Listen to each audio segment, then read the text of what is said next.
আসসালামু আলাইকুম সম্মানিত দর্শক, বিশ্বসেরা কয়েকটি ব্র্যান্ডের মধ্যে অন্যতম একটি ব্র্যান্ড হচ্ছে হুয়াওই ব্র্যান্ডের সোলার ইনভার্টার।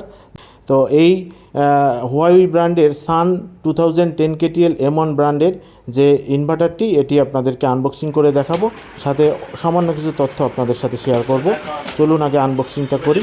প্রথমে আমরা বক্স খোলার সাথে সাথে যে জিনিসটা পেয়ে যাব সেটি হচ্ছে একটি ইউজার ম্যানুয়াল।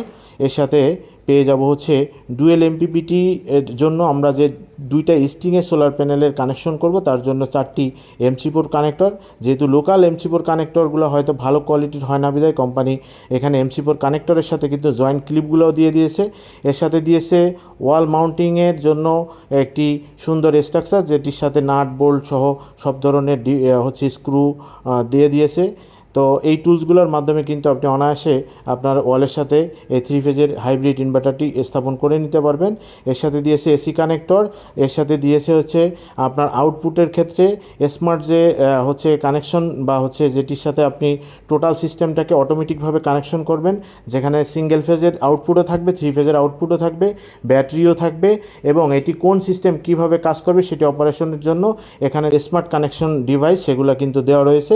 এর সাথে আপনি পেয়ে যাবেন হচ্ছে 4G ওয়াইফাই মডিউল, যেটির মাধ্যমে কিন্তু আপনি 10টি পর্যন্ত ইনভার্টার একই সাথে কিন্তু একটি মডিউল দিয়ে আপনি কিন্তু মানে হচ্ছে আপনার মোবাইল অ্যাপসের মাধ্যমে কিন্তু আপনি সারা বিশ্বের যে কোনো জায়গা থেকে আপনার সিস্টেমটি অপারেট করতে পারবেন।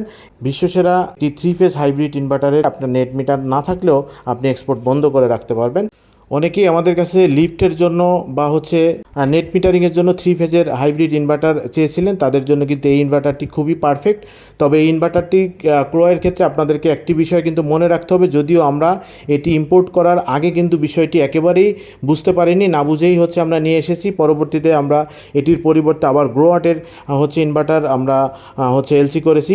এটির কারণ হচ্ছে ইনভার্টারে যে ব্যাটারিটা আপনি ব্যবহার করবেন ব্যাকআপ হিসাবে, সেটি কিন্তু শুরুতে আমরা ভেবেছিলাম যে কোনো আমরা ব্যাটারি ব্যবহার করতে পারবো, কিন্তু পরবর্তীতে জানতে পারলাম এটি কেবলমাত্র এই হুয়াওই ব্র্যান্ডের যে লুনা 20,000 যে ব্যাটারি অনেক দামি, এই ধরনের ব্যাটারি এখানে ব্যবহার করতে হয়, কারণ এই ইনভার্টারগুলো একটি সোর্সে চলে না, যে কোনো দুটি সোর্স আপনাকে রাখতে হবে। সোলার প্যানেলের সাথে আপনাকে ব্যাটারি রাখতে হবে, অথবা সোলার প্যানেলের সাথে জেনারেটর অথবা বিদ্যুৎ থাকতে হবে, না হলে কিন্তু গ্রিডটা এর মতো কাজ করবে। বিষয়টি খুবই জটিল। এটি অবশ্যই ভালো ব্র্যান্ড, তবে প্রত্যেকটি ভালো ব্র্যান্ডের পিছনে কিছু না কিছু উইকনেস থাকে।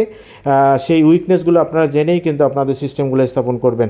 ধন্যবাদ সম্পূর্ণ ভিডিওটি দেখার জন্য। এখনও যারা আমাদের চ্যানেলটিকে সাবস্ক্রাইব করেননি, আপনাদের কাছে অনুরোধ থাকবে নিয়মিত ভিডিও পেতে আমাদের চ্যানেলটিকে অবশ্যই সাবস্ক্রাইব করবেন।